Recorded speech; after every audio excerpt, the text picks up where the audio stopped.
दोस्तों, पिछले कुछ सालों से हम लोग अक्सर ये सुना करते थे कि बीजेपी चुनावों में गड़बड़ करती है। अक्सर आरोप लगते थे कि बीजेपी चुनाव गड़बड़ करके जीतती है, बीजेपी चुनाव वोटों की चोरी करती है, ईवीएम में हेराफेरी करती है, वोटर लिस्ट में से नाम कटवा देती है, फर्जी नाम जुड़वा देती है। हम सुना करते थे कि फर्जी वोट पड़वाती है। ऐसे सुनते थे, लेकिन कभी सबूत नहीं मिला।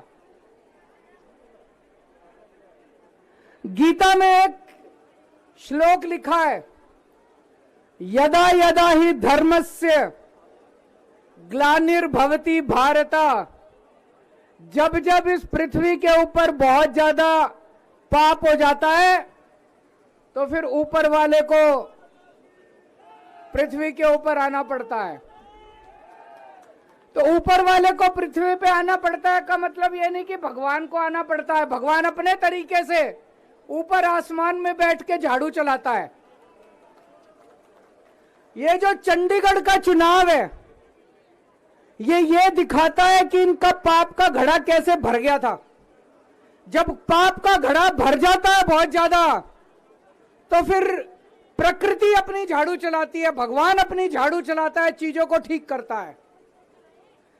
चंडीगढ़ का चुनाव कहने को तो छोटा सा चुनाव था, 10 बाई 10 किलोमीटर का एक छोटा सा शहर है, मेयर का चुनाव था, लेकिन दुनिया की सबसे बड़ी पार्टी चंडीगढ़ के चुनाव में वोटों की चोरी करते हुए पकड़ी गई, रंगे हाथों पकड़ी गई। दोस्तों,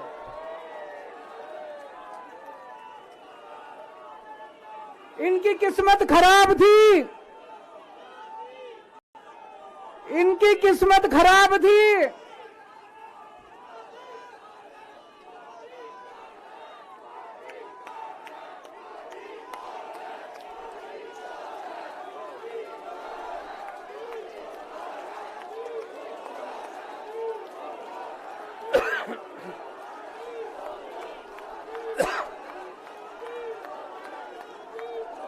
एक नारा लगाएंगे,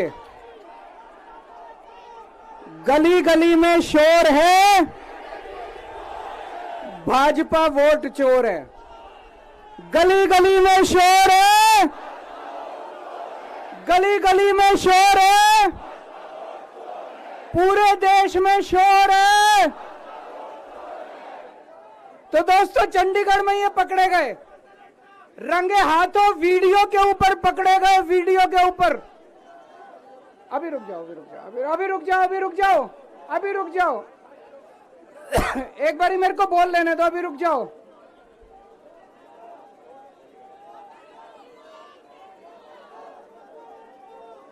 दोस्तों,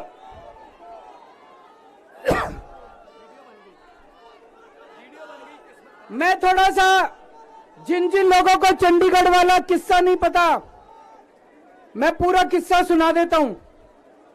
चंडीगढ़ में मेयर का चुनाव होना था, जैसे दिल्ली में मेयर का चुनाव होता है। चंडीगढ़ में जो चुने हुए काउंसलर हैं, वो काउंसलर वोट डालते हैं और अपने मेयर को चुनते हैं। चंडीगढ़ में 36 मेयर हैं, 36 काउंसलर हैं।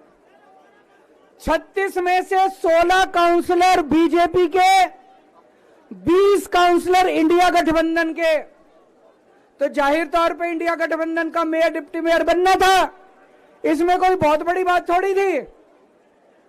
लेकिन इन्होंने बदमाशी क्या करी, जो चुनाव अधिकारी है, चुनाव करने वाला प्रिसाइडिंग ऑफिसर है, वो इन्होंने बीजेपी के एक कार्यकर्ता को बना दिया।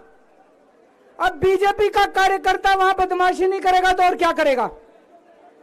उस बीजेपी के कार्यकर्ता ने वोट तो डलवाई, लेकिन जब काउंटिंग करने बैठा तो ये प्रैक्टिस है कि भाई सारी पार्टियों के जो एजेंट है वो सामने आके बैठते हैं और हर वोट देखा जाता है। उसने एक भी काउंटिंग एजेंट को अपने सामने नहीं बैठने दिया, सबको भगा दिया, सबको भगा दिया उसने। और उसने खुद ही काउंटिंग करी, और काउंटिंग करते टाइम उसने इंडिया गठबंधन के 8 वोट उसमें गलत सलत निशान लगा के उनको इनवैलिड कर दिया। तो हमारे 20 वोट थे, 20 में से 8 इनवैलिड कर दिए, 12 वोट पड़े हमारे, और उनके कहता है 16 वोट पड़े, सारे हमारे इनवैलिड हो गए। जैसे केवल हमारे वालों को ही वोट पे निशान लगाने नहीं आते, उनके वालों को आता है। अंदर से एक कर्मचारी ने हमें बताया है कि उनके भी 16 वोट नहीं पड़े थे, उनके 13 ही वोट पड़े थे। अब किसी को नहीं पता कितने वोट पड़े, किसी को नहीं पता किसके कितने वोट पड़े, काउंटिंग एजेंट तो था ही नहीं। और उस चुनाव अधिकारी ने नतीजे घोषित कर दिए कि बीजेपी का मेयर बन गया। उनकी किस्मत खराब थी, वहां चारों तरफ कैमरे लगे पड़े थे। उस कैमरे में वो चुनाव अधिकारी इंडिया गठबंधन के वोटों के ऊपर कांटे मारता हुआ, निशान लगाता हुआ उसके अंदर कैप्चर हो गया, उसके अंदर दिखाई दे रहा है। और ये वीडियो पूरे देश के अंदर फैल गया। अब दोस्तों, चंडीगढ़ का मेयर हमारा बनता है कि उनका बनता है, ये जरूरी नहीं है, कोई जरूरी नहीं है। हम यहाँ पे कोई सत्ता के लिए नहीं आए, हमारा बने। चुनाव आते जाते रहते हैं, चुनाव होते रहते हैं, पार्टियां आती जाती रहती हैं, नेता आते जाते रहते हैं। नेता आज ये कल ये, आज ये पार्टी कल ये पार्टी, आज इसका मेयर कल इसका मेयर। देश के साथ खिलवाड़ नहीं होना चाहिए, हमारे जनतंत्र के साथ खिलवाड़ नहीं होना चाहिए। इन्होंने जो चुनाव के साथ खिलवाड़ करना शुरू किया है, इन्होंने जो जनतंत्र के साथ खिलवाड़, कैमरे के अंदर पकड़े गए। अगर ये चंडीगढ़ जैसे छोटे से चुनाव में इतनी बड़ी गड़बड़ कर सकते हैं, तो जाहिर है लोकसभा के और विधानसभा के चुनाव में तो पता नहीं कितनी बड़ी गड़बड़ करते होंगे, है कि नहीं है?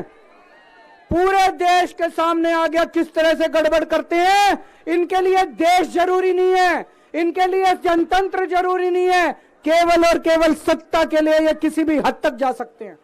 सत्ता के लिए देश को भी बेच सकते हैं, सत्ता के लिए देश को भी दांव पे लगा सकते हैं। दोस्तों, हम ये कभी नहीं होने देंगे। अपने देश के साथ खिलवाड़ किसी हालत में नहीं होने देंगे, अपने जनतंत्र के साथ खिलवाड़ किसी हालत में नहीं होने देंगे। आज पूरे दिल्ली से, हरियाणा से, पंजाब से इतनी जनता आ रही थी यहाँ पे प्रदर्शन करने के लिए, सबको रोक दिया इन्होंने। पूरी दिल्ली को छावनी बना रखा है। क्यों भाई, क्यों भाई? आप जनता को कैसे आने से रोक सकते हो? कोई हिंसा करने के लिए थोड़ी आ रहे थे। हमारी आंदोलन से निकली हुई पार्टी है, बड़े बड़े आंदोलन किए। आपको क्या लगता है जनता को ऐसे रोक दोगे तो जनता की आवाज बंद हो जाएगी? और जनता की आवाज बुलंद होगी। जितना जनता को रोकने की कोशिश करोगे, जनता की आवाज और उतनी बुलंद होगी। जगह जगह से खबर आ रही है, हमारे एमएलए को जेल में डाल दिया, हमारे काउंसलर्स को जेल में डाल दिया, हमारे वॉलंटियर्स को जेल में डाल दिया, जो जनता आ रही थी उनको जेल में डाल दिया। ये तो कोई ठीक बात नहीं है, ये तो गलत बात है। तो दोस्तों, हम इसकी कड़ी निंदा करते हैं। और आज इस मंच से मैं देश के लोगों को आगाह करना चाहता हूं कि जो आप वोट डाल के आते हो, आप तो सोचते हो मैंने इसको वोट डाला, लेकिन उसके बाद आपके वोट का क्या होता है कुछ नहीं पता। मशीन के अंदर आप बटन किसी का दबाते हो, वोट किसी के खाते में जाता है, किसी का भी नाम वोटर लिस्ट से काट दिया जाता है। वो दोस्तों, अगर जनतंत्र खतरे में पड़ जाएगा तो फिर ये वोट का, इलेक्शन का कोई मतलब नहीं रह जाएगा। इसलिए हम सबको मिलकर इसके खिलाफ आवाज उठानी है। किसी भी हालत में हमें जनतंत्र को मरने नहीं देना, देश के साथ खिलवाड़ नहीं होने देना। अब हम शांतिपूर्वक तरीके से, कोई गड़बड़ नहीं करनी, शांतिपूर्वक तरीके से बीजेपी के हेडक्वार्टर की तरफ चलेंगे। जहां पुलिस रोकेगी वहीं रुक जाएंगे। हमें पुलिस के साथ झगड़ा नहीं करना है, किसी के साथ कोई झगड़ा नहीं करना है।